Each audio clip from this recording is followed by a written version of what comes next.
जय श्री कृष्णा। सावन के महीने में शुक्ल पक्ष में आने वाली एकादशी को सावन पुत्रदा एकादशी के नाम से जाना जाता है। एकादशी व्रत रखने से सभी प्रकार के पाप व कष्ट दूर होते हैं। यह व्रत संतान की प्राप्ति के लिए और संतान की रक्षा के लिए रखा जाता है। इस दिन पूरे विधि विधान और सच्चे मन से भगवान विष्णु और लक्ष्मी जी की आराधना करनी चाहिए और उनका आशीर्वाद प्राप्त करना चाहिए। तो आइए सबसे पहले जानते हैं कि एकादशी तिथि कब आरंभ हो रही है, कब समाप्त हो रही है, कौन कौन से शुभ मुहूर्त इस दिन बन रहे हैं, पारण का समय क्या रहेगा। एकादशी तिथि की शुरुआत हो रही है 4 अगस्त को 11:41 से और समापन हो रहा है 5 अगस्त को दोपहर 1:12 पर। तो उदय तिथि के अनुसार 5 अगस्त 2025 मंगलवार को सावन पुत्रदा एकादशी का व्रत रखा जाएगा।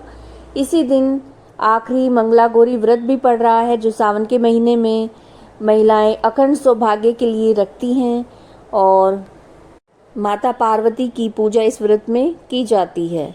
तो देखिए, जो सावन पुत्रदा एकादशी का जो व्रत है, इस व्रत को करने से संतान के जीवन में आने वाली समस्याएं दूर होती हैं और संतान प्राप्ति के लिए और संतान की रक्षा के लिए इस व्रत को रखा जाता है। इस दिन सूर्योदय का समय रहेगा सुबह 5:45, सूर्यास्त का समय रहेगा 7:09, ब्रह्म मुहूर्त का समय रहेगा 4 से सुबह के 4 बजे से लेकर 5 बजे तक। अभिजीत मुहूर्त का समय रहेगा दोपहर 12 बजे से 12:54 तक। विजय मुहूर्त का समय दोपहर 2:41 से 3:35। गोधूली मुहूर्त का समय रहेगा शाम 7:09 से 7:30 तक। इस दिन रवि योग भी बन रहा है, जो सुबह 5:45 पर आरंभ हो रहा है और सुबह 11:23 पर रवि योग का समापन हो रहा है। अब पारण के बारे में जानेंगे। देखिए, एकादशी व्रत का जो रखते हैं वो एकादशी व्रत का पारण द्वादशी तिथि में करते हैं। तो द्वादशी तिथि आरंभ हो रही है 5 अगस्त को 1:12 पर और तिथि का समापन हो रहा है 6 अगस्त को दोपहर 2:08 पर।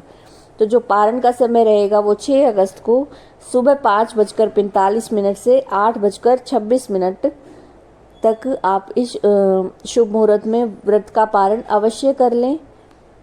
जो भक्त एकादशी का व्रत रखते हैं वो एकादशी से एक दिन पहले ही यानी कि 10वीं तिथि के नियमों का पालन करते हैं। इसमें एकादशी 10वीं तिथि वाले दिन शुद्ध व सात्विक भोजन ग्रहण करें, ब्रह्मचर्य का पालन करें। एकादशी के दिन सुबह जल्दी उठें और जल्दी उठकर आप जो स्नान करने का जो पानी है उसमें थोड़ा सा गंगा जल मिलाएं, उससे स्नान करें। भगवान सूर्य को अर्घ्य दें। घर के मंदिर में आप शुद्ध घी से दिया जलाएं और भगवान विष्णु जी और लक्ष्मी माता की पूरी विधि विधान से पूजा करें। धूप दीप नैवेद्य फूल फल अर्पित करें। माखन मिश्री का भोग लगाएं और पंचामृत अवश्य अर्पित करें। तुलसी पत्र अवश्य भोग में आप डालें ताकि जो भोग है उसे ठाकुर जी ग्रहण करें। इस दिन भगवान विष्णु के मंत्रों का जाप करें, किसी की निंदा ना करें, हो सके तो रात्रि में जागरण करें।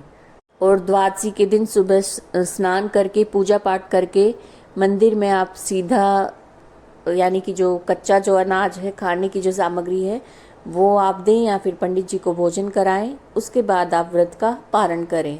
उम्मीद है आपको जानकारी अच्छी लगी होगी। अगर अच्छी लगी है तो लाइक कीजिए, शेयर कीजिए और चैनल को सब्सक्राइब कीजिए। जय श्री कृष्णा।